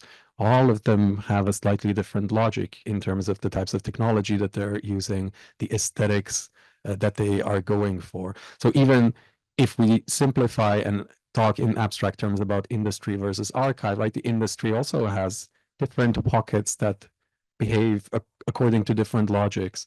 So this fundamental contradiction between future-oriented and wants to sell technological innovation versus oriented towards the next 200 or 1,000 years, that makes it also quite difficult to find consensus. Yeah. Agreed all around. And I think there's also just a kind of an ugly capitalist calculus of, why sell something once when I can sell it to you over and over again, right? I can sell you, Disney's mastered this, right? Snow White as a videotape. I can sell you Snow White as a DVD. I can sell you Snow White as a Blu-ray, 4K Blu-ray, and then a streaming iteration. You can keep selling the same content over and over again. And it also is a way to showcase technological innovation with something something that makes you feel good. How many people knew what 4K was 12, 15 years ago? That's a very niche term, but now everyone's, oh, yes, I would like to buy that in 4K. Like, I'll retire this copy, this 1080 copy, because this is 4K. There's 4 times, And just to make it clear, that's not something that affects only commercial cinema or Hollywood. Like art house cinema follows the same logic. Wim Wenders' Wings of Desire keeps getting rescanned and republished on Blu-ray all the time. Yeah, they keep scanning it in higher and higher resolutions because it's a film that will sell. Yeah. There's the story of the composer of the music called Tubular Bells. I can't remember the musician's name, but it's featured in The Exorcist, right? Yeah, he's just right. He's constantly re-recording it with new technology because there's something in his head that's like, old 4-track technology and then digital, and then because I'm trying to get at whatever the iteration of tubular bells is someday. Yeah. Would you like to do it? No, go ahead. Yeah, I think we can just do one final question from me about the publication process, and then we can open up to people who are interested. Okay. Yeah, so that's how I wrote about this question, how I frame it. So like I was thinking about, the editing process of the book, also the publication process, I would assume is also a lossy process, like you mentioned, yeah. Highly so. So the question is, what decisions were made regarding what to include and what to exclude? Oh gosh. Thousands of micro decisions made. Yeah. I mean, one thing that we experienced, so we published with the University of Illinois Press, which is a great press, part of the History of Media and Communication series, which is a great series. And we went through, I think, 2 rounds of peer review. Is that right? One upon submission of sample chapters and the précis of the book proposal. And that helped us conform our voices pretty well. We got a lot of notes back saying this is interesting, and I want to see where this goes, but you can tell that your voices, these 2 chapters, one chapter was written by one of you and the other chapter was written by the other one. And so there was kind of an interleaving that had to happen where we had to thread the arguments through and kind of conform our voices. And then on the second round of peer review, they said, this is all very interesting, but one of the things that's just glaringly missing is any kind of discussion of gender. You're 2 men, and you talk very much about standards development, and you really don't have a lot of female voices, which was absolutely true. Years ago, I asked a colleague of mine at Library of Congress what it was like to be one of the few women at the SMPTE conference that she went to, the Society of Motion Picture and Television Engineers. And she said, well, Jimmy, there's never a line for the women's room. That's the one good thing I can say about it. I was like, it's just well stated, right? It's very lonely. And, we didn't lose anything in that conversation, but it definitely sparked a direction. It wasn't something that the entire book could be about, because we already had a very close to finished book, but it was definitely like something, Marek, you very valiantly put a lot of really good content in the book about that. And we realized that if nothing else, the book could also be a call to more research along those lines. Do you want to speak to any of this? Yeah. So that editing process of turning individual chapters of 2 separate dissertations into a book that speaks with a unified authorial voice, that was very difficult. That took us a couple of years to figure out how to do that, because the final book is really very different from both of our dissertations. It's just the structure, it's structured very differently. The chapter order doesn't correspond to either of the dissertations, really. And that process of sort of completely taking the dissertations apart, splitting them into tiny analytical chunks, and then just reshuffling everything into a new narrative, that was a long process that took a while, but it was very useful and good to do, because otherwise you can't just take chapters from a dissertation and put them next to each other and write a new introduction. That would not have worked. So that was one lossy process, and specifically one of the things that we, I think, lost along the way. In the beginning, we really wanted to interview more people, more archivists from the Global South. We spent a couple of years reaching out to many more people than we actually ended up interviewing, and also the materials that we ended up including in the book is a little bit less than what we've originally collected. And part of the reason for that is because we've realized that the conversations that are going on in the Global South are just so different, conversations regarding archival standards, that it's just a different narrative. It would have to be a follow-up book, or actually we were talking at some point about an edited volume to invite people from those regions to actually tell about their experiences rather than us trying to describe them. But so that was something that We initially wanted to include more in the final book, more perspectives from the global south, but for various reasons, sometimes also logistical reasons, it was difficult to locate people, but also, yeah, because the conversations are so different, they ended up not being so present in the finished work. And one thing I had to lose personally was my impatience. It's a very, very, very slow process. No. Working with the press, because the press's timeline, certainly the case of, I mean, the Illinois press did a great job.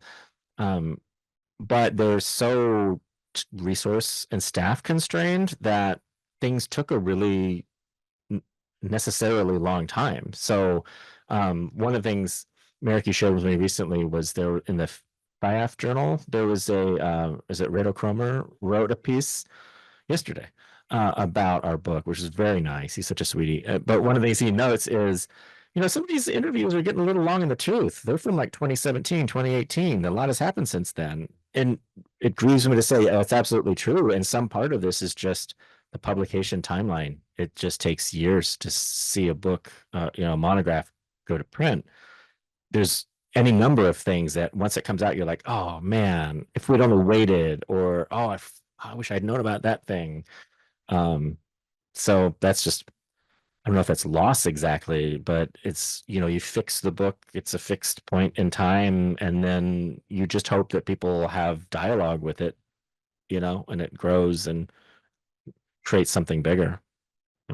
Republishing some of the parts that went into the book, for instance, these interviews in a journal? We did. We talked. I talked at one point. I was getting so annoyed with like how time consuming it is just to find a publisher that I remember I said, why don't we just self-publish it? Why don't we just make this thing a PDF and put it out there? And you were like, no, Jimmy, calm down.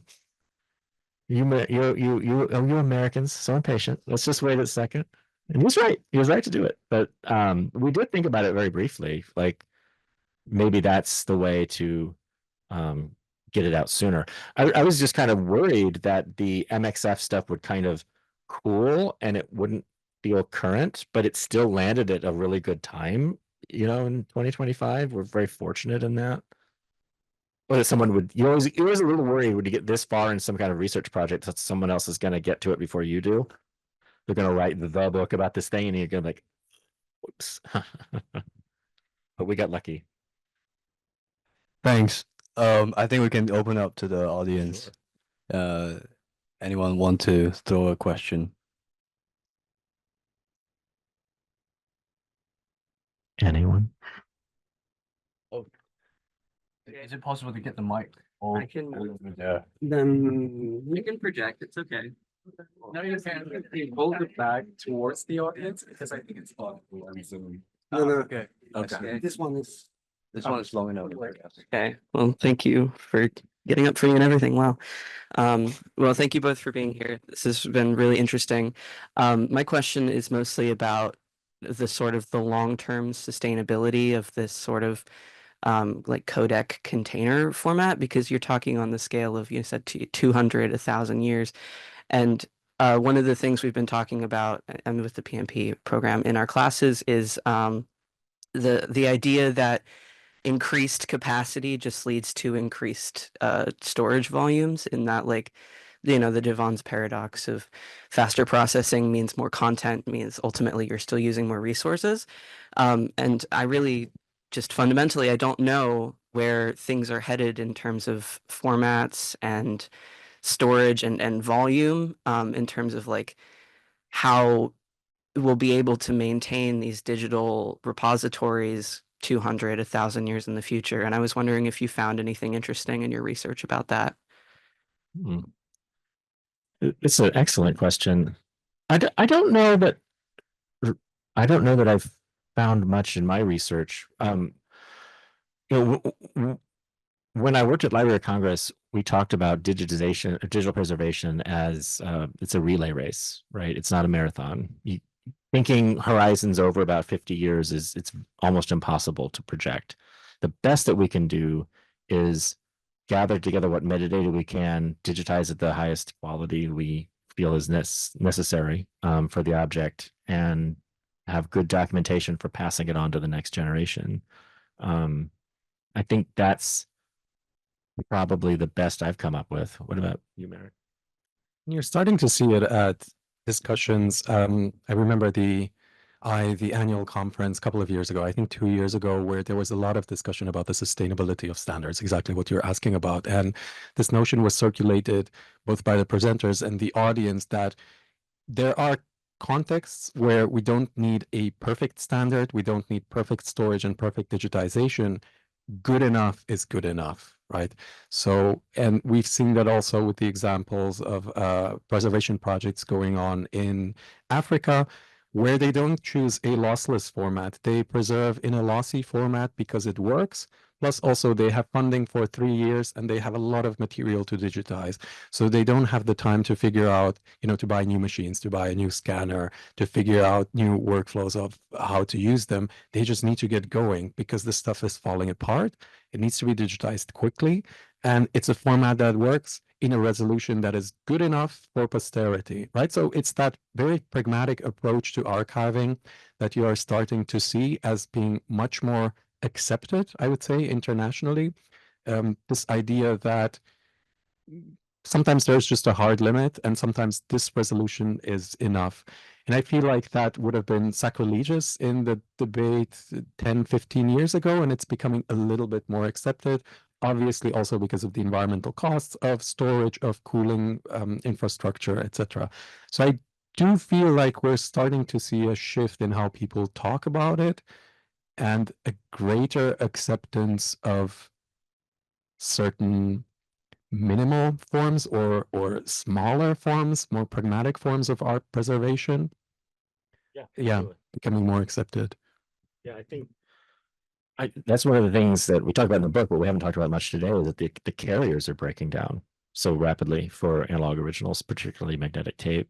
And in the past decade or so, we've just seen all the more loss. There's no time to wait. Absolutely.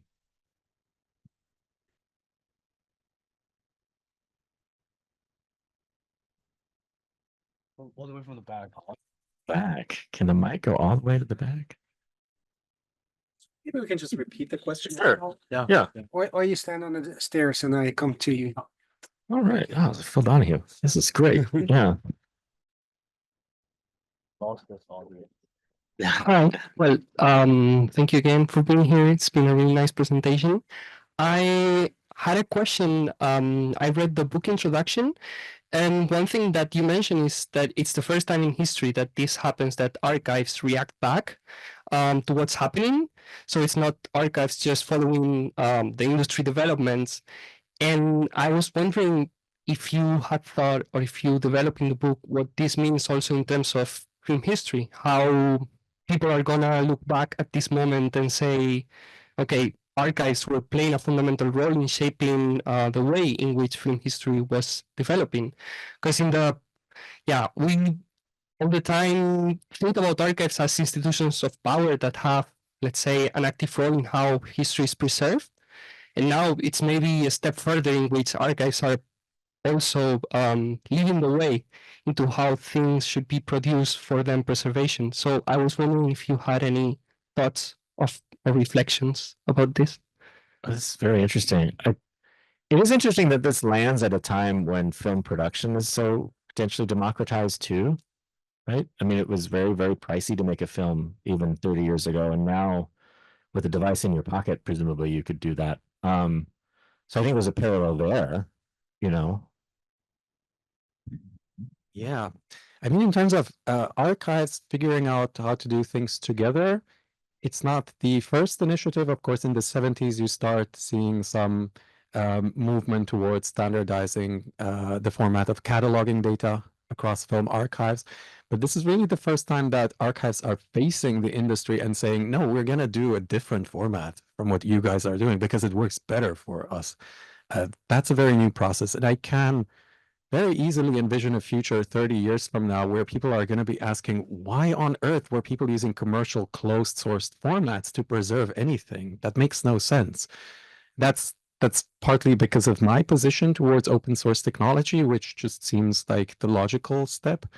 But I feel like that's something that might just be a lot more accepted, right? These open source standards, and we're seeing it, right? We've talked about the industry, and hey, American tech companies, not exactly the paragons of, openness and transparency, and yet they're working together to develop open source standards that are free because it benefits them, right? They don't have to pay licensing fees to the MPEG consortium or whatever. So there's partly a commercial interest in that. But the point is that archivists are part of that conversation, right? You have the seller group that's working with the IETF, and the people who sit on there, many of them are archivists, and that is a very new development. And I think that's something that we might see more of in the future. What would you think is the future of piracy then, if the open source would be the new standard? Oh. I mean, I suppose it makes it all the easier to transmit data and share data. So the future is bright for piracy, I think. Or would the piracy somehow relate to these collaborations between non-profit and for-profit? Gosh, that's a good question. It's a great example. Yeah, right? I think so. Yeah, and Matroska reaching ubiquity in archives, the way that it did, it does parallel the MP3. This one of the things that first started turning my gears years ago was reading Jonathan Stern's book about the MP3, and how it achieved ubiquity via Napster, and because the code got online in the 90s, and it was not at all intended for what it became. And I think Matroska is definitely a parallel of that. Yeah, definitely. So piracy was the reason why this open source format became so popular. And the fact that it was open source was what made it popular with pirates. So it's really this mutual circular relationship where it just fit what that particular community was looking for and what other communities such as preservation professionals were looking for too. So I feel like in that case, MP3 was a closed technology, but I feel like in the case of MKV, it's a circular relationship or symbiotic, where the fact that it was open source made it amenable to piracy and vice versa.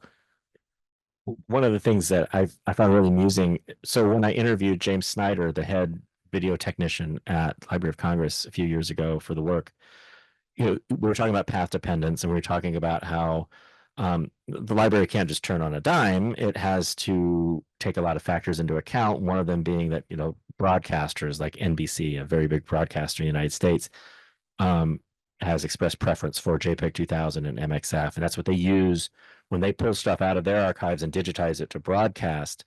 That's what they have to encode as and then present, and then what ultimately goes to the Library of Congress. But they are well aware if NBC has to go to Indiana University and get footage, that footage is going to come to them as FFV1 wrapped up in Matroska, wrapped up in a file container that was associated with piracy. So it is this kind of interesting transit through the kind of subaltern world of file sharing into, this kind of ubiquity where archives now, because oftentimes they're the only institution that has this footage and you need it, and I know you need it, and you need it for tonight's broadcast or this documentary you're making, you're going to have to live with it.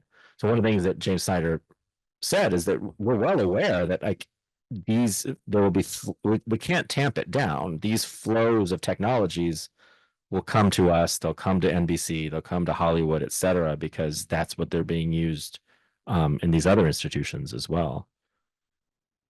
Maybe just one final point to add to that.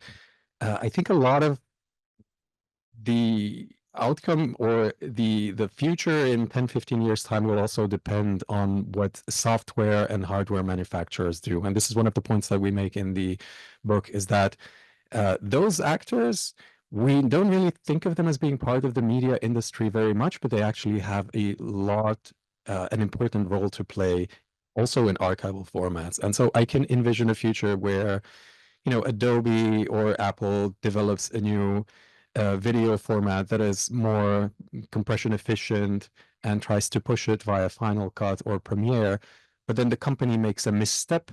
People are already starting to turn away from Adobe just because they're acting really exploitatively. The company makes a misstep, or their software doesn't work, or some new alternative appears on the market. And that event might then transform how video is preserved 10 years down the line. I feel like one small misstep by a software developer or a hardware manufacturer could have massive ramifications also for video preservation. I think you. Something you want to ask? Not really. I kind of think the moment might have passed. There's another moment now. Yeah. On the thing, talking about the juncture between sort of big tech and free and open source software, like, has that not always been the case? Like, it's not necessarily a new thing. Like, we're talking about digital media, the importance of that not being that it's digital representation of data, but that it's file-based and computer-based and emerged around the same time as the internet. So it's sort of natural that that would be the paradigm you see it through. And it, you know, to me, it makes a huge sense that the IETF would be doing this rather than the film industry. Sort of in the same way that 90% of the internet runs on free and open source software, mostly developed by academics and passionate hobbyists, but also people who work for HP and IBM doing work on the side. I don't see that as a particularly new thing. Like, it makes real sense to me that we'd end up with this state of affairs. Yeah, I think the aspect of novelty in there is that those collaborations are now affecting archives, because files developed or stored in open source formats like Matryoshka are now popping up in preservation practice, which might not have been the case, you know, not even that long ago. So I think it's that aspect that's new. Obviously, tech companies capitalizing on open source software, that's indeed, like, that's the backbone of the internet, right? I mean, YouTube runs on a variation of Steve Lom's Matryoshka container. It runs on WebM, and that the basis for that was the Matryoshka container. So you're right, like that ecosystem is not new, but I feel like it's starting to touch upon or breach into archival practice. That's something that is relatively of recent date.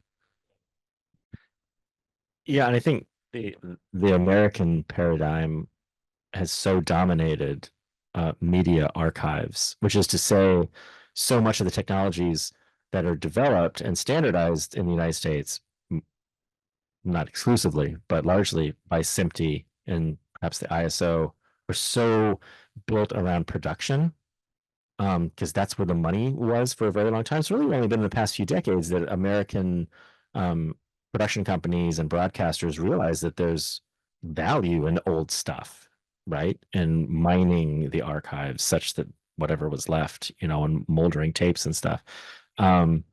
So yeah, I think Seller was absolutely thinking along the lines of IETF makes total sense for what we're doing and our mindset.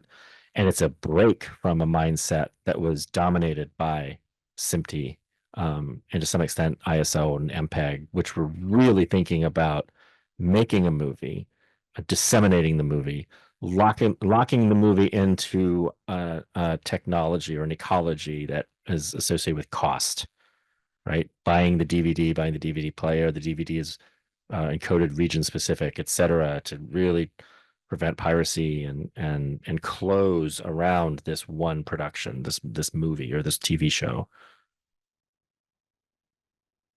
Question from the back. Yeah.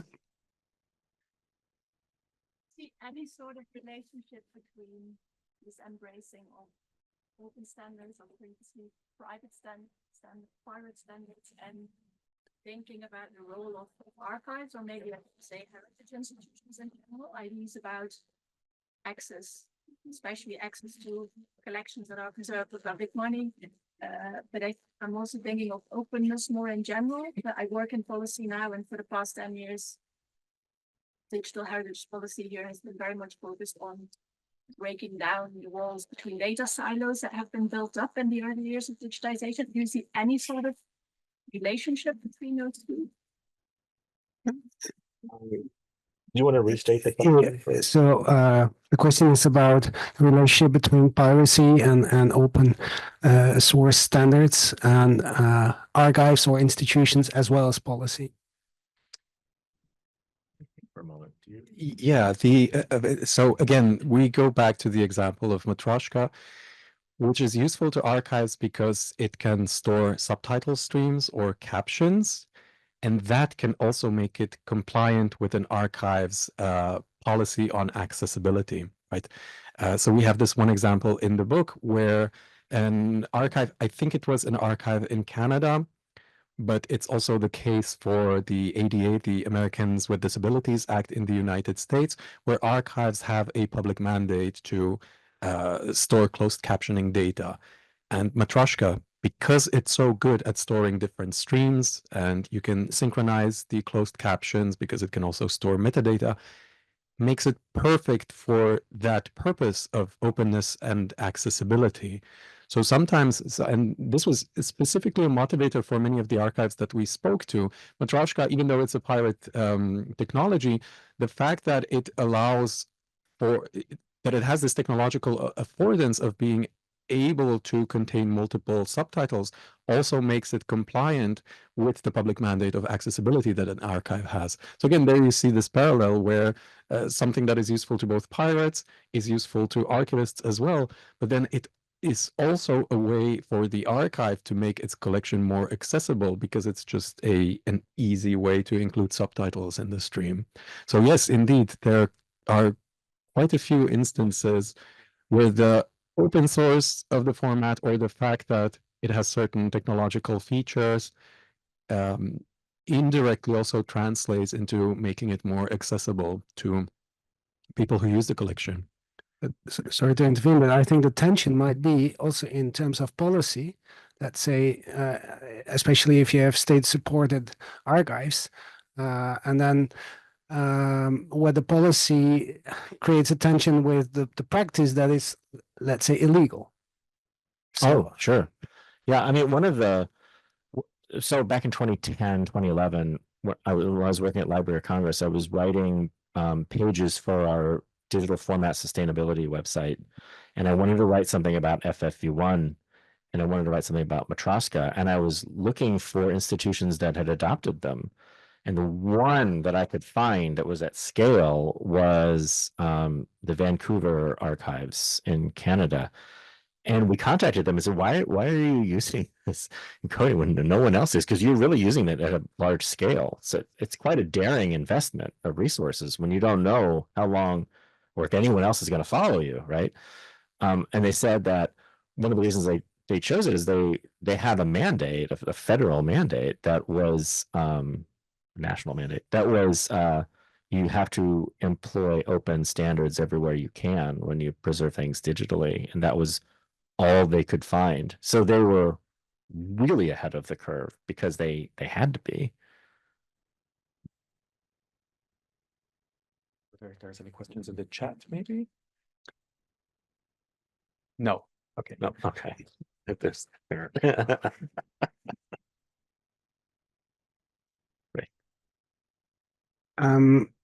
Yeah, so the discussion there before about the future, how much can you predict? Let's say maybe it's a time span of 15 years or so. But these standards that have been developed go back like 25, 30 years, the established standards. So is that a way to mirror and to look into the future, like the next 30 years? When will there be another kind of upheaval or a kind of change, paradigm change, probably even? And I'm asking because it's the future of memory. That is the title of your book. I don't know who invented the title. If it were you, okay. So yeah, I think there is a certain ambition from that title, and even though you may not know what exactly will happen, of course, but what would be the contours or conditions where some changes happen, but that still have a certain continuity with what you observe like over the past 25 years? It's a great question. I don't know, but I hope that our book will be useful when and if this shift happens. I mean, there's so much talk about AI and what its potential is for describing collections and perhaps acting on collections en masse, that I wonder if there's something coming even sooner than that, but it's very difficult to predict. But I certainly hope that our book will be in dialogue with that.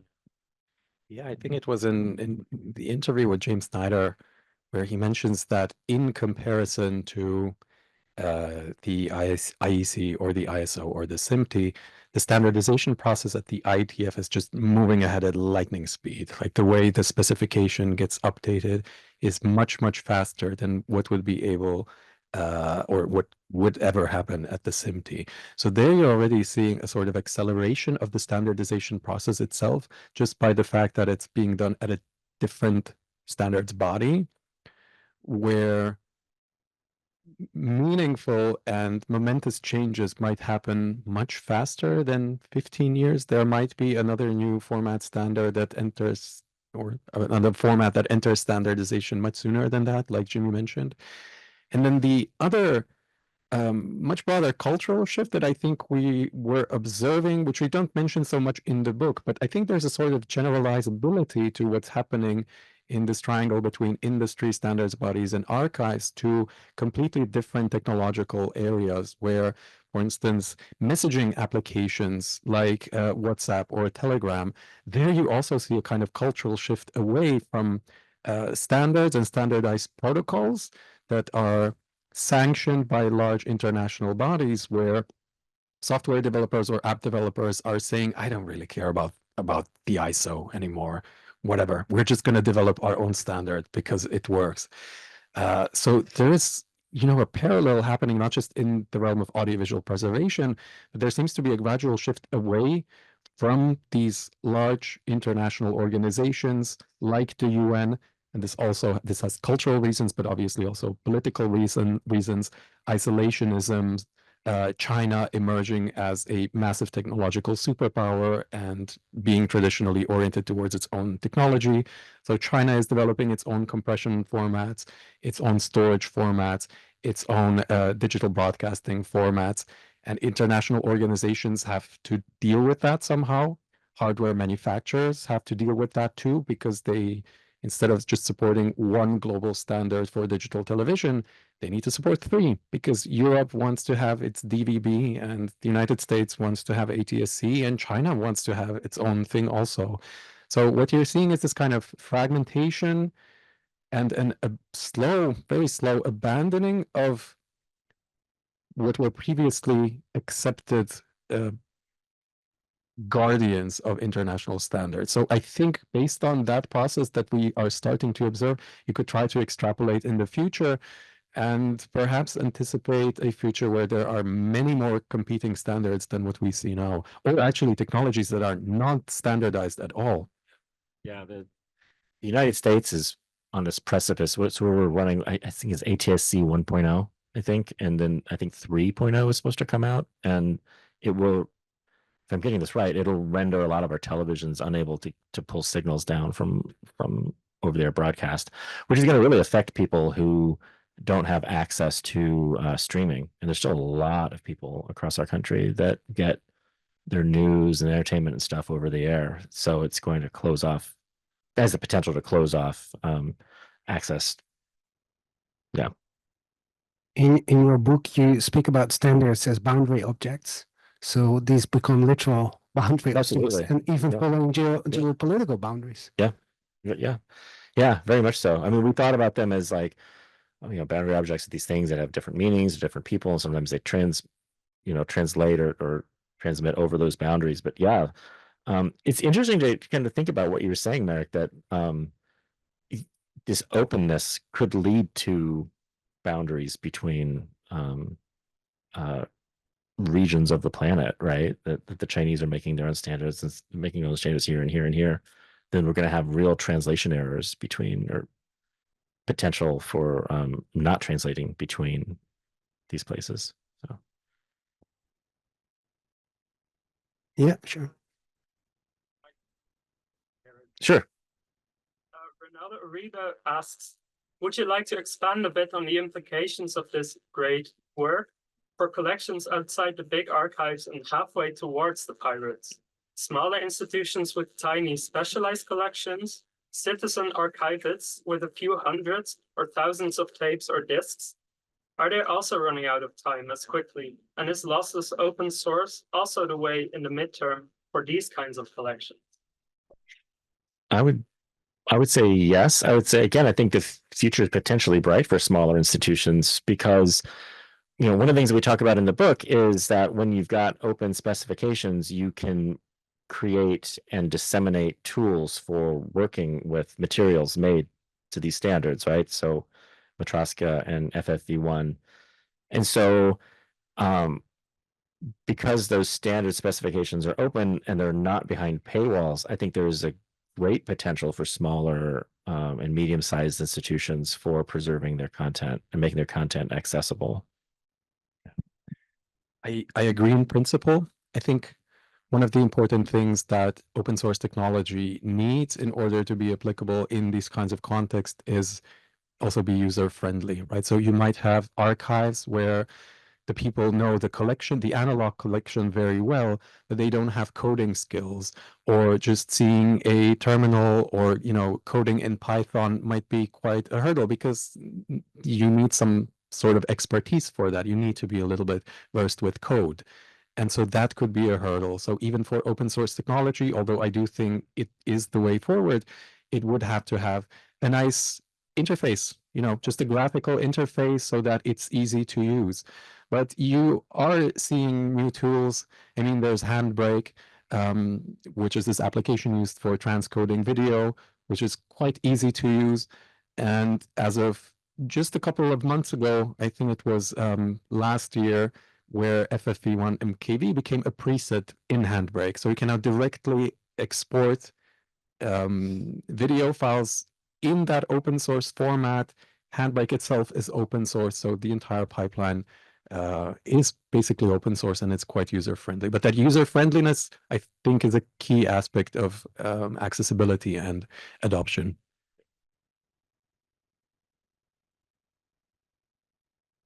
Any last question? And I would like to thank you very much. And I would like to thank you for participation. One remark is that on the 19th of November, we have another book launch exposing the film apparatus 2 at the Filmmuseum. I think a invitation has already been sent. If you haven't received it yet, then you can come to me and we put you on our email list. Thank you once more. Thank you, Loris. Thank you, Sam. Thanks, everyone.